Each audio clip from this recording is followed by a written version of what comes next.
You know this country from a single year, maybe two.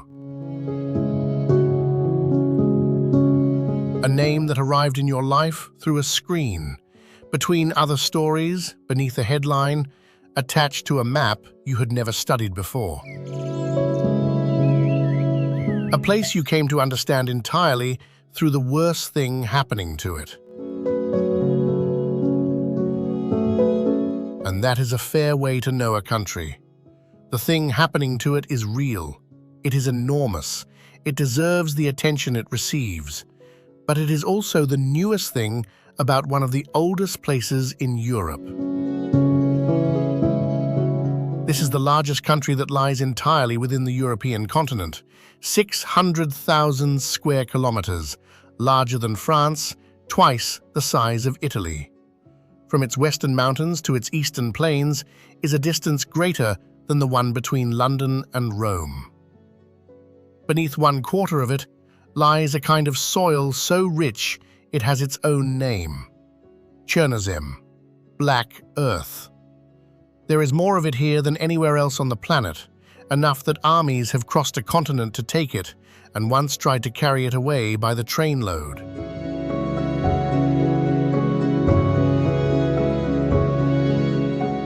And long before the year you know it from, before the borders and the broadcasts, there was a city on a river that called itself the Mother of Cities. It was here that the first Slavic state took shape more than 1100 years ago, a kingdom that traded with Constantinople and married into the courts of France. So this is the question, not the one in the news. When you take away the year you know it from, what is this place?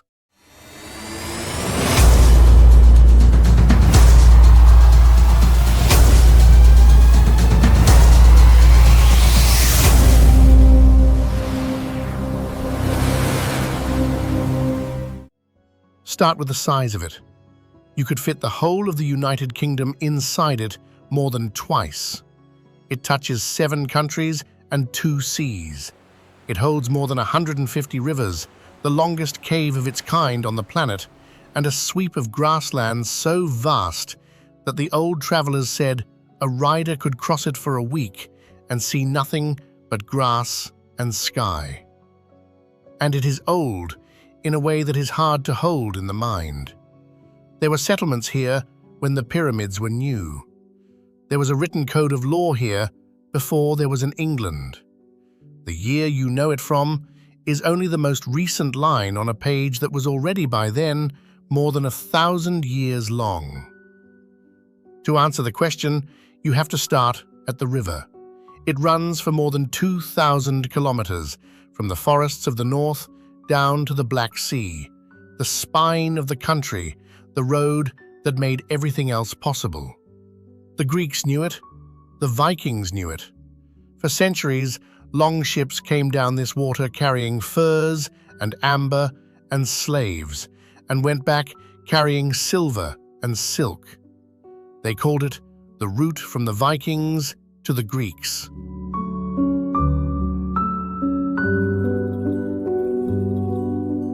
For most of its length, the river was broken by a series of great rapids, 9 of them, roaring stretches of white water that no boat could pass, where traders had to drag their vessels overland, and where the Cossacks would later make their wild home on the islands just below. In the 20th century, engineers drowned the rapids beneath a vast reservoir to make electricity. The white water is gone now. But the river still does what it always did. It carries the country from the forests to the sea. And at the bend in that river, on a set of green hills, a city grew that would become the heart of it all, Kyiv. It is one of the oldest capitals in Europe. By the year 1000, it was among the largest cities on the continent, a rival to Paris, to London, when those were still towns of mud and timber.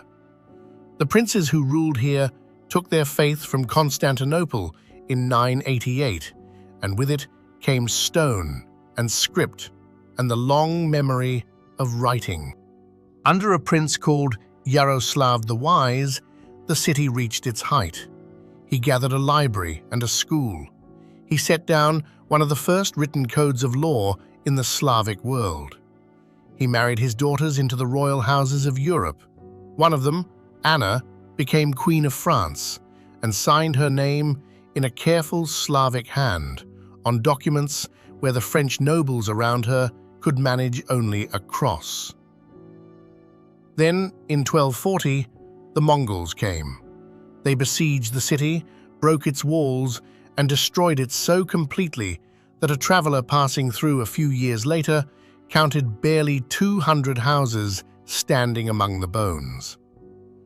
The mother of cities was, for a time, almost erased from the earth. It came back. It always came back. The hills were too important, the river too useful, the memory too stubborn to let the place stay empty for long. In the heart of the city stands a cathedral that has watched over all of it. St. Sophia, begun 1,000 years ago in 1011.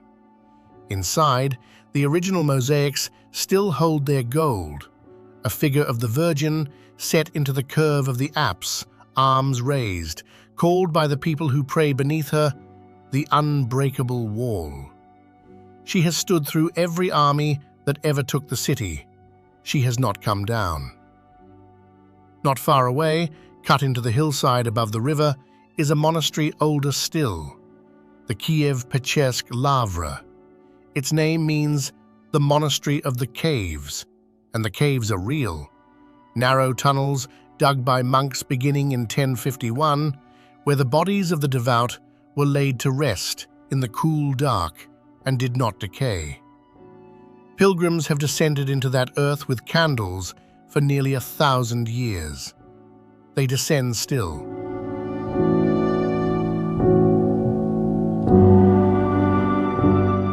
And the city kept building downward. Beneath the modern streets runs a metro, and one of its stations sits 105 meters below the surface, the deepest in the world. It was built that deep on purpose. In the years when the threat came from the sky, a station like this was not only a way to move through the city, it was a way to survive it. That is the thing about Kyiv. It has always lived with the knowledge that it might have to go underground. And yet, above ground, it is a city that refuses to behave like a place under siege. There are cafes, there are galleries, there are weddings. In recent years, artists driven from cities in the south arrived here and simply began again, opening studios, hanging shows, building a new cultural life in the middle of an old danger. People keep generators in their homes the way other cities keep umbrellas. The lights go out and the lights come back. Life resumes between the interruptions. It is a culture of everyday readiness, the willingness to keep living fully in a place where the ground is not guaranteed. To understand where that willingness comes from, you have to go back to the people who first made a virtue of it. South of Kyiv, where the river runs through open steppe, there was once a society unlike anything else in Europe. The Cossacks. They were free men, runaways mostly, peasants who fled the landlords of the north and the east and gathered on the wild grasslands below the rapids, where no king's writ could easily reach.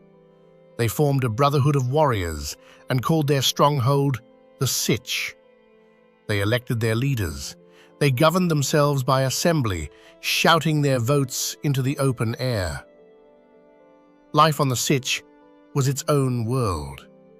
The men who joined it left their old names behind and took new ones, often mocking, often earthy, and swore loyalty to the brotherhood above any king. They raided and traded down the Black Sea in long, open boats. They answered to no lord, and in the long evenings they listened to the Dumi, the sung epics that told them who they were, performed by the blind bards who traveled with them. The warrior and the bard belonged together. One made the history, the other carried it. Remember that pairing, it matters later.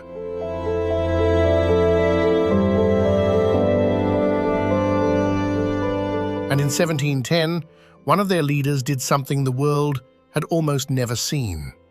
His name was Pilip Orlik.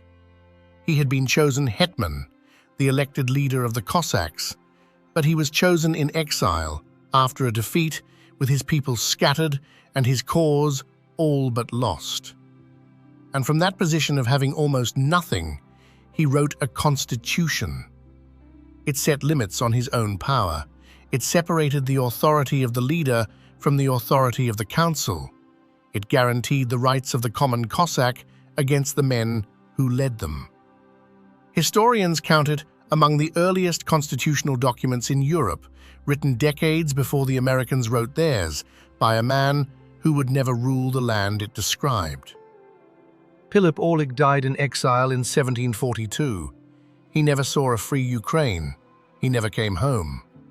But the document outlived him, and the idea inside it, that a people might govern themselves by agreement rather than by birth, would not go away.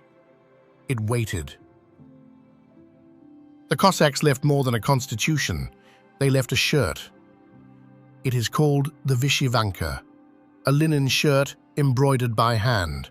The patterns passed from mother to daughter across generations. The geometry on it is ancient, spirals and diamonds drawn from designs that are 6,000 years old.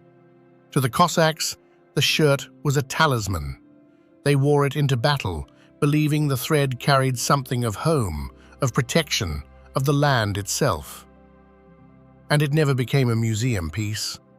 Ukrainians wear the vyshyvanka still, to weddings, to holidays, to the third Thursday of every May, when the whole country puts it on at once.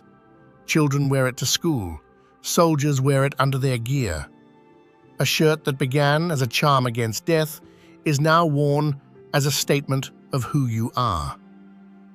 And there is the egg, the pisanka, a chicken's egg drawn on with hot wax and dipped in dye, layer after layer, until the shell carries a dense map of symbols: suns, deer, wheat, lines that run on with no beginning and no end.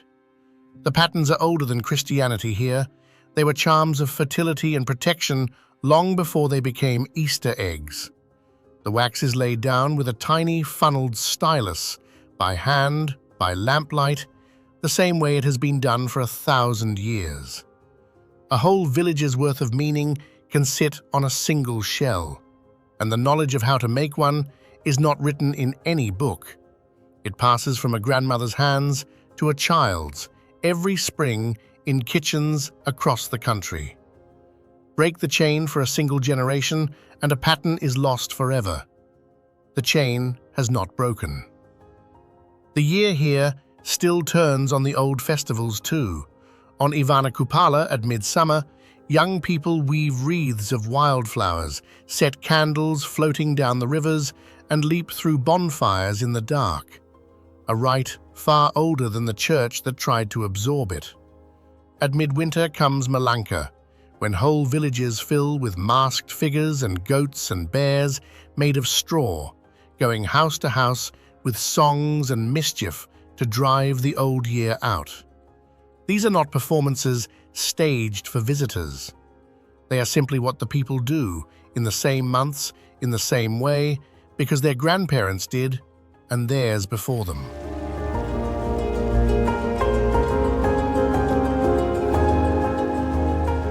These things, the elected leaders, the embroidered thread, the long memory of self-rule, they are not decorations. They are the deep structure of a particular idea, that a people can be a people without permission from anyone. It is an idea that has cost this land more than almost any other. And then there is the word itself. In the 1840s, a young man who had been bought out of slavery by his friends began to write poems in Ukrainian, the everyday language of the villages, which the empire that ruled them did not consider a real language at all. His name was Taras Shevchenko.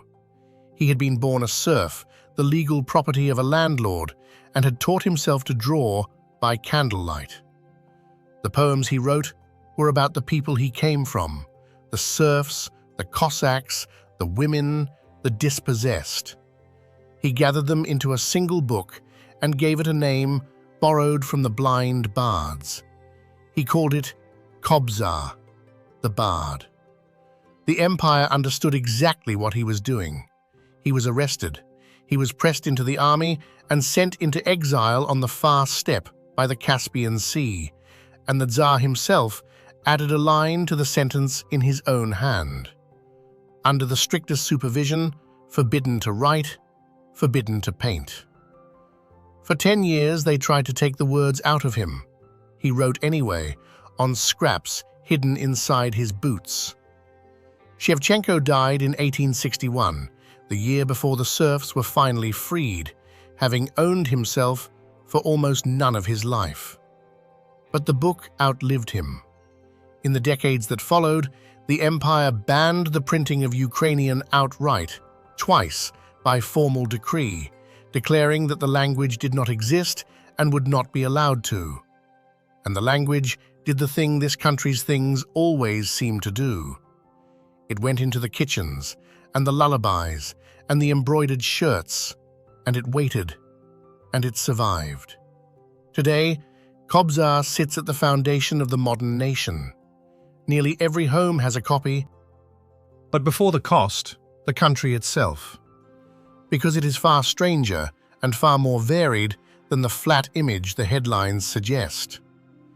Go west, to the far edge, and the plains rise into mountains. The Carpathians, a great forested arc that curls down out of Central Europe and ends here in Ukraine. The highest peak is called Hovela, just over 2,000 meters, and on a clear morning you can stand on it and see ridgelines of dark spruce running to every horizon. These forests are among the last of their kind. In the deep valleys, where the loggers never reached, stand groves of beech that have never been cut. Primeval forest, the largest surviving tracts in Europe, some of the trees more than 300 years old. UNESCO has placed them under protection.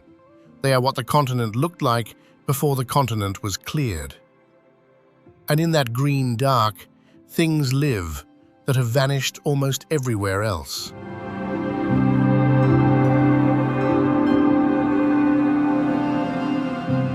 The brown bear. The Carpathians hold the largest population of brown bears in the world, more than 7,000 across the whole range, with their stronghold here in the Ukrainian forests. A grown male can weigh 400 kilograms. In spring, it comes down to the rivers to feed. In autumn, it climbs back into the high country to sleep. Most people who live their whole lives in these mountains never see one. The bear sees them. There is a lynx here too, the Eurasian lynx, the great spotted cat of the northern forests, with its tufted ears and its silent stride. It is almost never seen.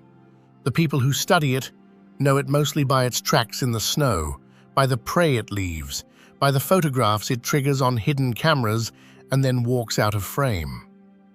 It is a predator that has learned to exist by not being witnessed.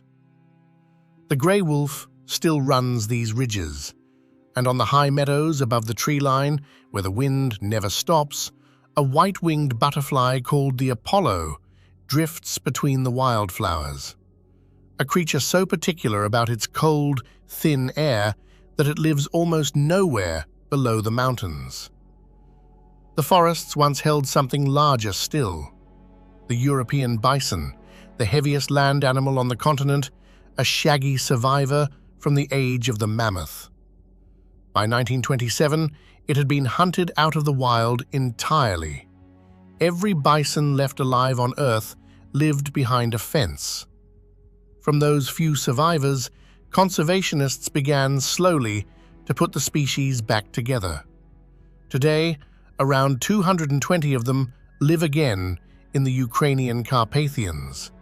Not yet safe, not yet self-sustaining, dependent through the winter on the foresters who leave them hay. But they are here. An animal the 20th century erased from the wild is, once again, walking through these woods. On the bare rock above the tree line, the Carpathian chamois, a nimble goat antelope, picks its way along ledges no predator can follow. And in the villages far below, a different kind of return happens every spring. The white storks come back from Africa to the very rooftops their parents used, rebuilding the great untidy nests that Ukrainians have welcomed for centuries as a sign of luck and a blessing on the house. A roof with a stork's nest is a roof the family will not disturb.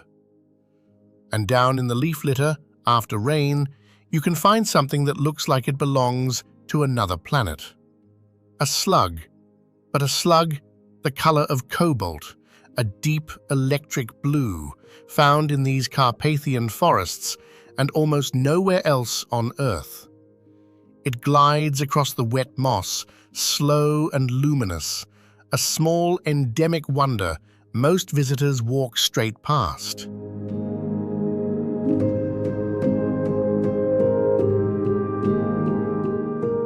People live among all of this. The Hutsuls, mountain shepherds whose way of life has bent around these slopes for centuries.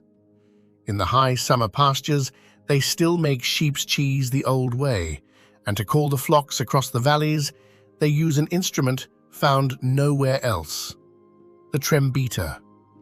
It is a wooden horn, sometimes 3 or 4 meters long, and its single low note carries for kilometers through the mountain air, a sound that has announced births, weddings, and deaths in these villages since before anyone can name.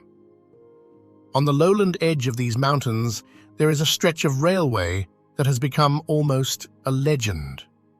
The trees on either side have grown together overhead into a long green tunnel, and the train that passes through it twice a day runs beneath a living arch of leaves. They call it the Tunnel of Love. It was never designed. The forest simply did it around the human thing, the way the forest here always does. The mountains are one country. The cities of the West are another. In the far west stands Lviv, and Lviv does not look east at all.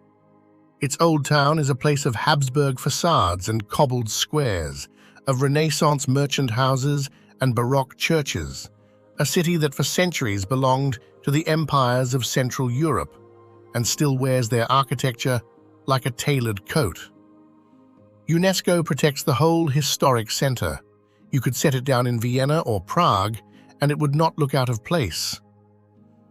On a hill at the city's edge lies the Kyiv cemetery, where the writers and composers and architects of 3 different empires lie beneath stone angels and ironwork gone green with age. A quiet museum of everyone who ever called the place theirs. Lviv has changed hands and changed names more times than most of its own residents can list. It has been ruled from Vienna, from Warsaw, from Moscow. Through all of it, the streets kept their shape, and the people kept a stubborn certainty that this corner of the map was, whatever the flag above it said, simply Lviv. Lviv is also a city of coffee. The habit came with the empire and never left. Dark, slow, ceremonial, served in cellars and courtyards by people who treat the making of it as a small art. And in recent years, Lviv has become something more. As the danger pressed in elsewhere, this city in the west became a refuge for people and for things. Museums sent their treasures here. Artists came. The work of keeping the culture alive, the manuscripts, the paintings, the songs, moved in part to these old streets. Because that is the lesson this country learned a long time ago. When the thing that wants to erase you arrives, you do not only defend the borders, you hide the song, you carry the shirt, you move the cathedral's memory somewhere it can survive.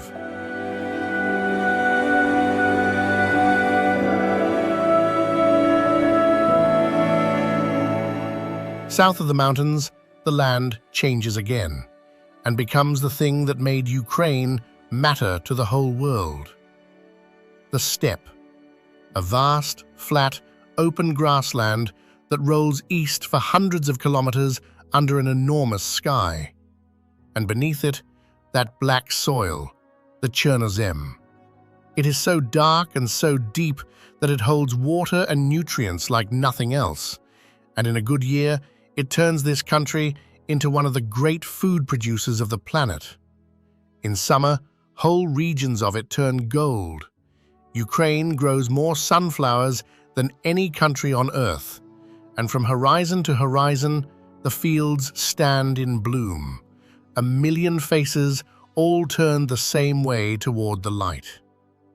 The sunflower is, in many ways, the truest symbol of the place, planted in soil, fed by sun, harvested in abundance, and somehow able to do it all again the following year.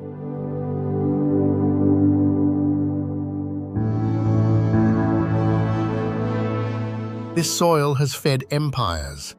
It has also once been used to murder the people who farmed it. In 1932, the state that ruled this land, the Soviet Union, under Joseph Stalin, set grain quotas for Ukraine that could not possibly be met.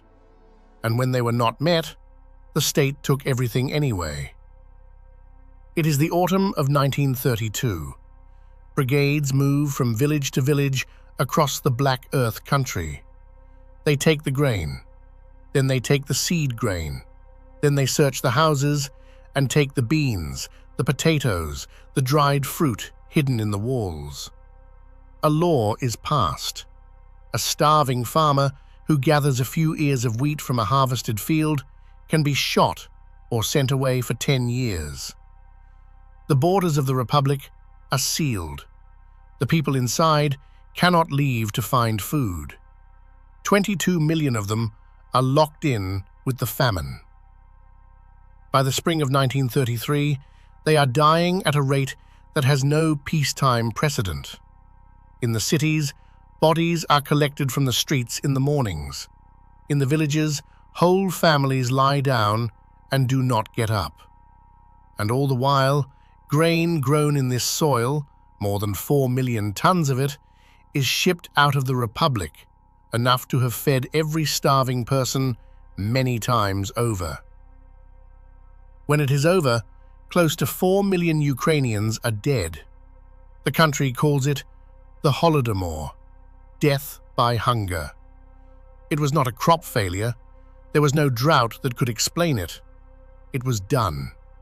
And for more than 50 years afterward, the state that did it denied that it had happened at all. Every year now, on the 4th Saturday of November, the whole country stops to remember it.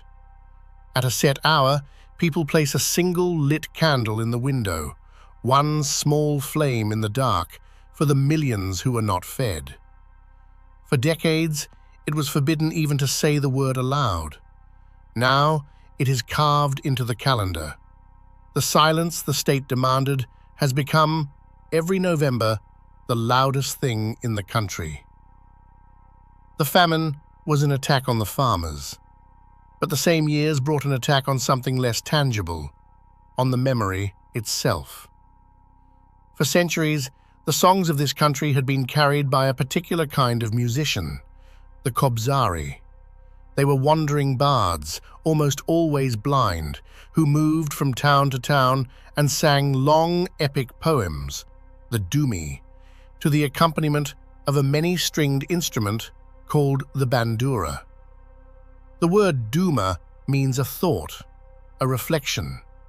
The songs were about the Cossacks, about loss, about freedom, about a people's memory of itself. To learn them, a kobzar served a 3-year apprenticeship and was admitted to a guild. The most famous of them, a blind singer named Ostap Verasai, performed in the great halls of the 19th century, and scholars wrote down his songs so they would not be lost. In the early 1930s, the state decided the songs were dangerous. It is 1933. Across Ukraine, word goes out. There is to be a great congress of folk musicians, a celebration of the people's art. The blind Kobzari and Leoniks are invited from every corner of the country. Hundreds of them make the journey, led by their young guides, carrying their instruments toward the city of Kyiv. They believe they are going to perform. Outside the city, the train is stopped. The singers are taken from the cars to the edge of a forest, where trenches have already been dug. And there, the carriers of 1,000 years of Ukrainian memory are shot and covered with lime and earth, and their instruments are burned. There is no record of it in the newspapers of the time. There was never meant to be.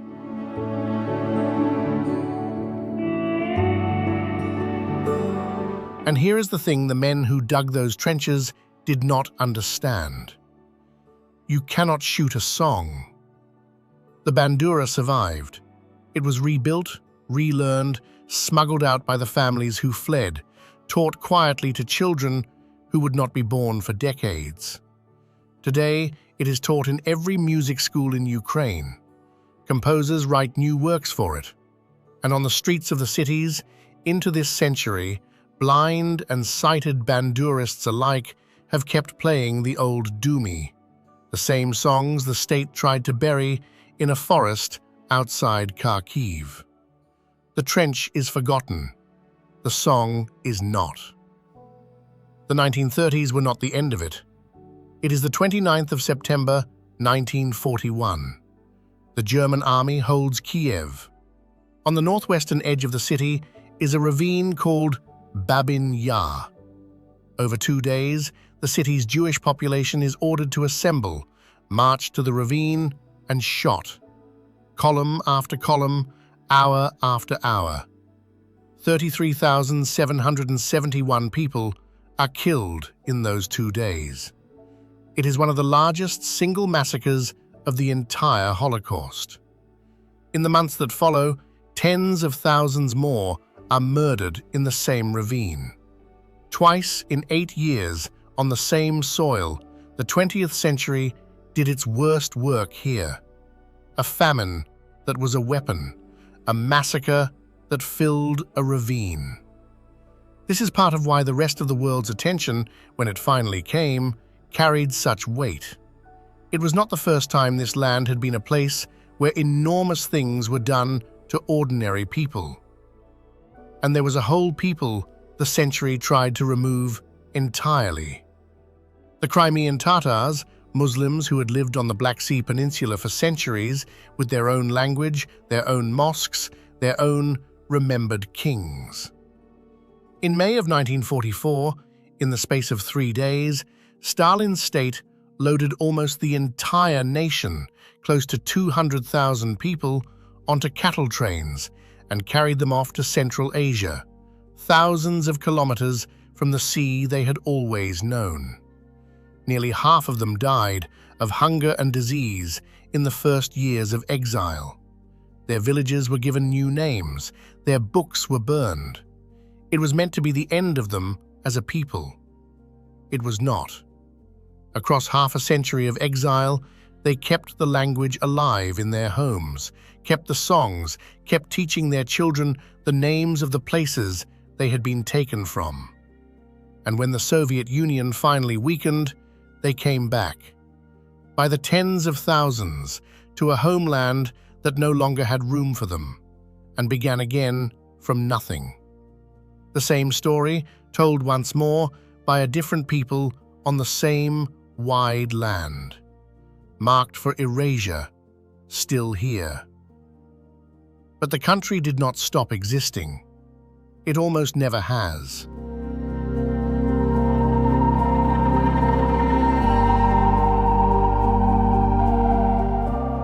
Far to the south, where the steppe meets the Black Sea, sits Odessa, a port city built in a single ambitious century, all neoclassical facades and wide boulevards stepping down to the water.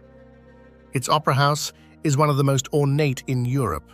Its great stone staircase, descending in long flights toward the harbor, was made famous by one of the most studied scenes in the history of cinema. Odessa was always cosmopolitan. Greeks, Jews, Italians, Ukrainians, Russians, all trading through the same harbor. And that openness gave the city a humor and a swagger all its own. Odessa produced writers and gangsters and violinists in roughly equal measure, and could not always tell you which was which. Beneath its streets run the catacombs, the old limestone quarries the city was built from, winding for more kilometers than anyone has ever fully mapped. During the last World War, partisans lived and fought in that darkness for years. Above ground, the cafes along the sea filled every summer evening. Below ground, the city kept its second, hidden self. Odessa has always been two places at once, the sunlit boulevard and the tunnel beneath it, and entirely comfortable being both. Inland from the coast lies one of the oldest protected wild places on Earth, Ascania Nova. It was set aside as a reserve in the 19th century, long before most countries had the idea, a surviving fragment of the original Pontic steppe, the grassland as it was before the plough. More than 3,000 species of plant and animal live within it, and among them roam horses that exist almost nowhere else. The Przewalski's horse, the only truly wild horse left in the world, a stocky, dun-colored animal that was hunted to the edge of extinction and brought back, animal by animal, from the survivors. Remember that horse? It has another home in this country, and it is a stranger one. And beneath the gentle hills of the southwest, the country hides a secret most of its own people have never seen. In the region of Podilia, a cave system winds through the gypsum bedrock for more than 260 kilometers, the longest gypsum cave in the world. Its passages are lined with crystals. Explorers have spent decades mapping it and still have not reached the end. Above it, the Dniester River has carved a canyon through the soft stone, one of the deepest in Europe, its walls striped with the layers of vanished seas. The deep past is everywhere here, if you know where to look. In a village called Mezherich, archaeologists uncovered the remains of dwellings built 15,000 years ago, huts framed entirely from the bones of mammoths, the skulls and tusks of the great Ice Age animals stacked into walls. On one of those bones, someone scratched a pattern that some researchers believe is the oldest map ever found. People have been making sense of this landscape, in other words, for as long as people have been making sense of anything.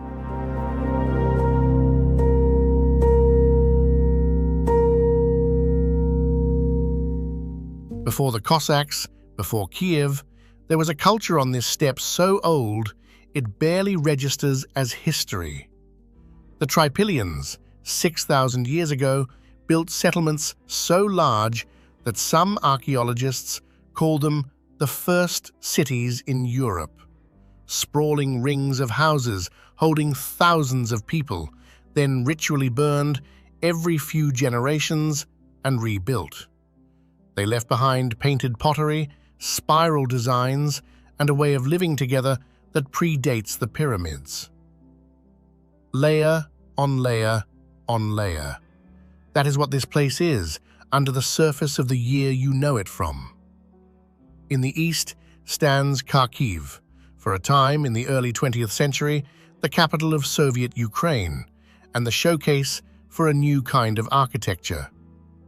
Its central square holds the Держprom, a vast constructivist building of concrete and glass thrown up in the 1920s, one of the boldest experiments of its era. Towers linked by sky bridges, an entire vision of the future rendered in raw geometry. It still stands. It has been damaged and repaired, more than once. Scattered across the rest of the country are the smaller wonders. A fortress town called Kamyanets-Podilsky, built on an island of rock inside a river canyon, its bridge the only way in.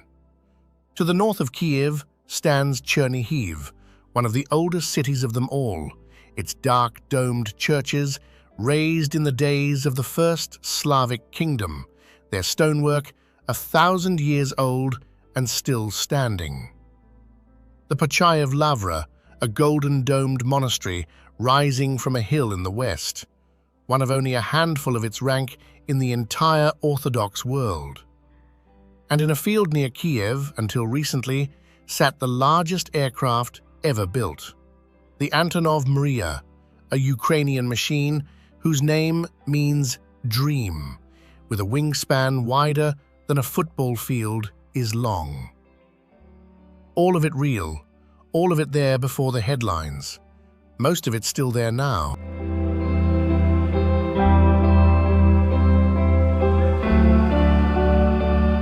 Which brings us at last to the one headline almost everyone already knew.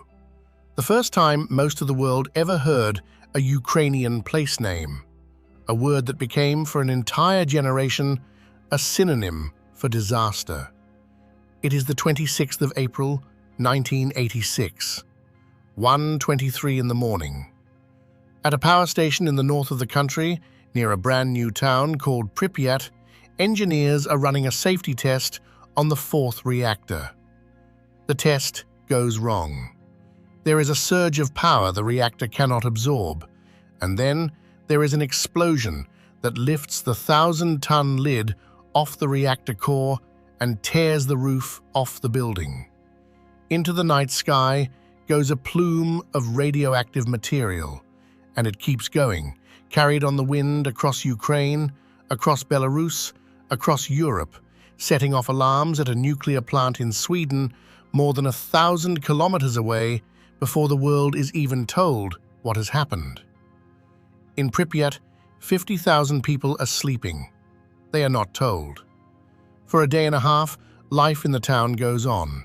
Children play in the streets, a wedding is held, while invisible particles settle over everything.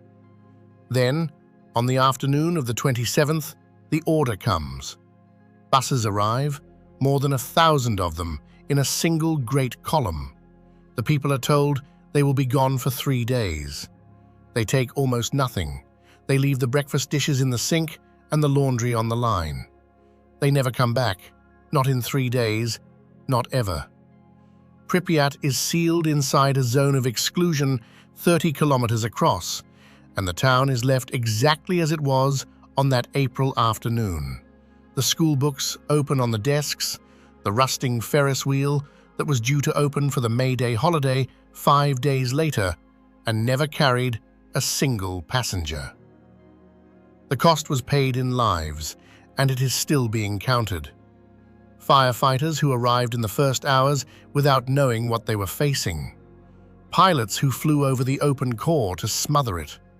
Workers who went onto the roof for 90 seconds at a time to clear the debris by hand, because no machine could survive what a human being could survive for 90 seconds.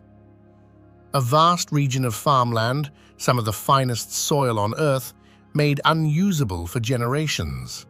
An entire town frozen at the moment of its evacuation, given back to silence. And for a long time, that was the whole story. The dead zone, the forbidden city, the place where nothing could live. Except that something was happening inside the fence that no one had planned. With the people gone, all of them, completely for the first time in centuries, the land began to do something. The forests crept back into the fields, the roads cracked and filled with saplings, and the animals came. Today, the exclusion zone is one of the largest wildlife refuges in Europe. Wolves run through the empty villages. There are more of them here, by some counts, than in almost any protected park on the continent. Brown bears, gone from this region for over a century, have been photographed here again. Lynx hunt in the overgrown orchards. Wild boar root through the floors of abandoned houses. Moose wade through the reeds where the cooling channels used to run. And the horses came back too. In the late 1990s, a small herd of Przewalski's horses, those last truly wild horses, the same kind held safe at Askania Nova in the south, was released into the zone to see whether the only wild horse on Earth might take to the one place humans had abandoned. They took to it completely. They roam the dead city's outskirts now in growing bands, grazing in the radioactive meadows, foaling each spring. A wild horse thriving in the most poisoned ground in Europe. And a few people came back too. In the months after the evacuation, a scattering of old villagers, most of them grandmothers, simply walked back into the zone, past the checkpoints, to the houses they had been born in. The authorities tried to remove them. They returned again. In the end, they were left alone. They planted gardens in the contaminated soil, kept chickens, drew water from the old wells, and lived out their years in the silence, surrounded by a forest filling up with wolves. They called themselves the Samozli, the self-settlers. Many of them outlived the relatives who had been resettled to clean cities far away. A person does not live longer, they would tell you, by leaving the only place that was ever theirs. Above the broken reactor, the engineers built first a hasty shell of concrete and steel, the sarcophagus, and then, decades later, an enormous arch, the largest moving structure ever built on land, rolled slowly into place over the ruin to hold the danger down for another 100 years. It will need to be replaced. The thing beneath it will still be lethal long after everyone now alive is gone. The fix is not a cure. It is a promise to keep watching. Think about what that means. The single place this country was most famous for, the word that for decades meant only death, became, against everyone's expectation, the wildest, most alive landscape in the region. Not because the danger went away, the radiation is still there, it will be there for thousands of years. But because life, given any opening at all, refused to read the sign on the fence. That is the thing the headline never told you. The story did not end at the explosion. It almost never ends where the cameras leave. The forest grew through the ruin. The horses came to the dead zone. The bandura outlived the trench. The cathedral outlived the armies. The shirt outlived the empires that tried to forbid it. The Constitution outlived the man who wrote it in exile. The country outlived the famine that was meant to end it. This is the pattern if you look at the long view instead of the latest one. Over and over, across more than 1,000 years, something here has been marked for erasure. A people, a language, a song, a soil, a city. And over, the thing has done what the slug does, what the horse does, what the beech forest does. It has waited at the edge of the cleared ground, and when the opening came, it returned. None of that makes the present chapter easier. It does not resolve it. The year you know this country from is real, and it is not over, and the people living inside it are not symbols of endurance. They are people who would rather be doing almost anything else, who keep the generators charged and the children in school and the galleries open, not because suffering is noble, but because the alternative is to stop being who they are. So the honest ending is not a tidy one. No one can tell you how this chapter closes, or when, or what the map will look like when it does. The bear does not know. The horse in the dead zone does not know. The bandurist on the street corner, playing a song the state once dug a trench to bury, does not know. What we can say is only this. Long before the headlines, there was a country here, old, vast, fertile, layered, fought over, and impossibly persistent. And whatever happens to the year you know it from, that country is the larger truth. It was here before the news found it. In all likelihood, in some form, the powers around it never quite managed to erase. It will be here long after the news has moved on. Take a breath. Stay a while. There is far more to this place than the worst thing happening to it. Thank you for traveling here with us. Until the next journey.